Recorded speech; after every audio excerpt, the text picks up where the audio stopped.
and good evening, fellow South Africans and citizens of the world. Yes, we've just had a live stream and it was a wonderful meet and greet of some of the key players in our project delivering food over the weekend to white impoverishment camps. And, you know, it's very interesting, the video that I have attached here, because it shows how the black African ANC politicians and other politicians and bureaucrats are just cleaning up while they're doing nothing to help their own communities. And I'm talking about the wider black communities who are living in abject poverty as well. You know, they have not been helped, and the government state-owned enterprises have been looted by the politicians and the bureaucrats, and it is quite disgusting, you know, the way these politicians have acted. Here comes the video. Please remember to subscribe to be kept informed. Ring the bell for updates, and have a great evening. Bye for now.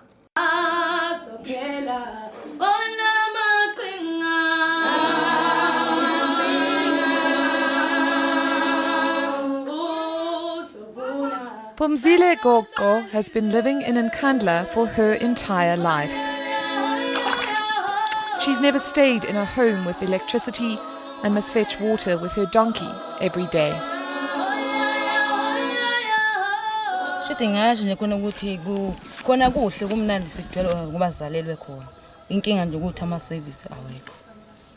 Inzuza kusebenza nje azikho nathi njengoba siyabantu abasha asisebenzi akuveli mathuba futhi emsebenzi nemigwaqo asinayo. 20 minutes away from Gogo's home stands President Jacob Zuma's private residence. Government admits that the property cost over 200 million rand to upgrade. Surrounded by grinding rural poverty and poor service delivery, it has become a site that has birthed controversy, anger and pain.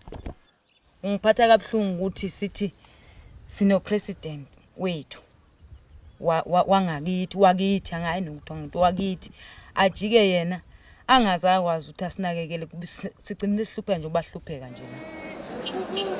Nkandla's mayor believes the community's anger over the president's upgraded home drove them to vote the ruling ANC out in last year's municipal elections. People are not happy about the issue of so much money directed to only that part of Nkandla, because Nkandla is a very huge area. Definitely people will not be happy until they get a proper explanation. Public Works Minister Thulas Nxesi has admitted that the Nkandla upgrade was characterized by unspecified irregularities, and that a staggering 135 million rand of the project was spent on government's operational costs, including consultancy fees. But he steadfastly refused to release the report that details how and why the spending was allowed to go ahead. Yes, we can. Thank you.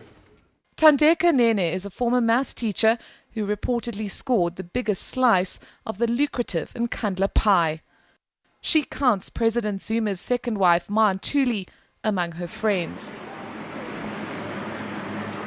Despite reportedly getting Nkandla tenders worth 100 million rand, Nene's Bonolena company couldn't afford to pay 174,000 rand debt to a truck rental company and went into liquidation. Are you coming with me? She was bailed out by the Industrial Development Corporation. But some of the workers who she allegedly subcontracted to do work at Nkandla say she hasn't paid them. Contractor Goodman Ngampalala claims Nene contracted him to do brickwork, concrete work and plastering at Nkandla. He says she failed to pay him what she had promised and he lost his business. Lo nyaka loya ngaze ngadayisa imoto futhi ngafulela labantu labo okuyibona babe sebefika ekhaya yabo. So na still namanje basafika abanye.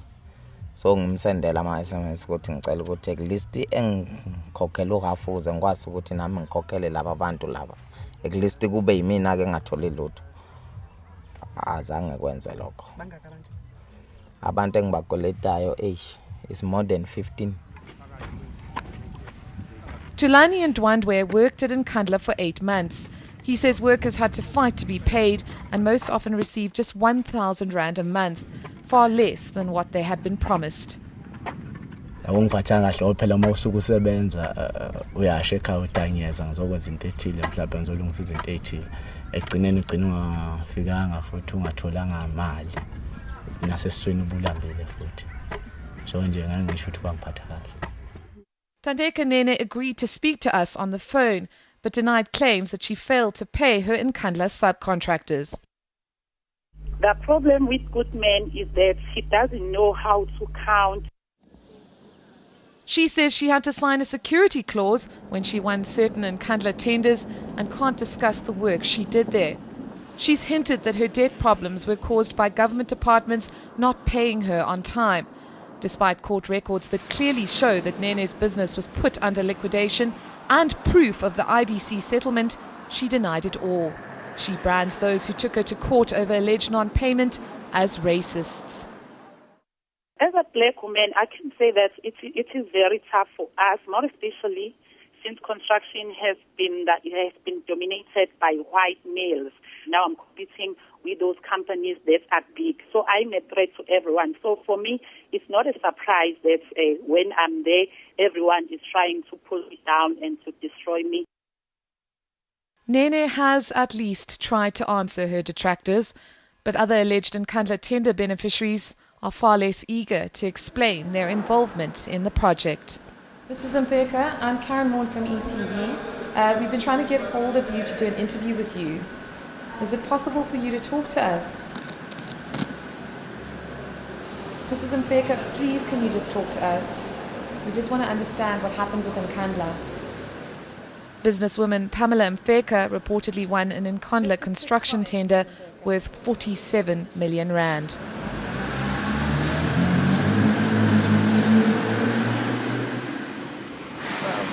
She doesn't seem very keen to talk to us. We've gone to her offices, we've left her messages, we've phoned her a number of times, and at this stage we don't think we're going to be able to get her to give any kind of explanation for Public Works' claims that she massively overcharged them on the Nkandla contracts.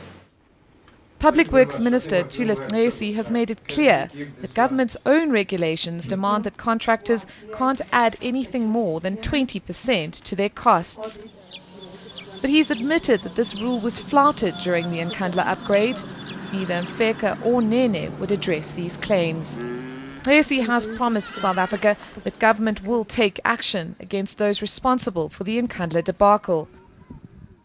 In view of the irregularities found by the task team, the report will be referred to the law enforcement agencies, including the Special Investigation Unit, the Auditor General, and the South African Police, with the view to investigate any possible acts of criminality.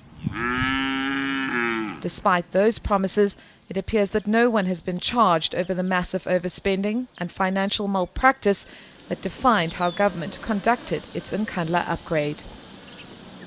Nor have the public, and particularly the residents of Nkandla, been told why and how this overspending was allowed to go ahead. It's Sunday morning in Nkandla, and Phumzeni Mtombeni is leading a church service in this tiny mission station. He loves living in Nkandla, but witnessing the expensive upgrade to the president's home has left him feeling forgotten and betrayed. Government's own statistics reveal that it would cost just over 160 million rand to electrify the whole Nkandla area, far less than it cost to upgrade the president's home. It's very bad because our president thoughts for his own family and his own place, not Nkandla widely. I'm very disappointed. I'm very disappointed with our government because I think they thought for themselves, their families, their relatives, not for everyone. The public protector will be handing over her provisional report into the Nkandla scandal to Zuma's office and government in the following week. What comes of it is anyone's guess. But arguably, government is obligated to explain this expensive debacle, not in secret reports and closed parliamentary sessions, but to the people of Nkandla themselves. How did 206 million rand of state money get spent on one man's home, amid an ocean of obvious need? Perhaps it owes them that explanation, and perhaps an apology. Karen Morn, KwaZulu Natal.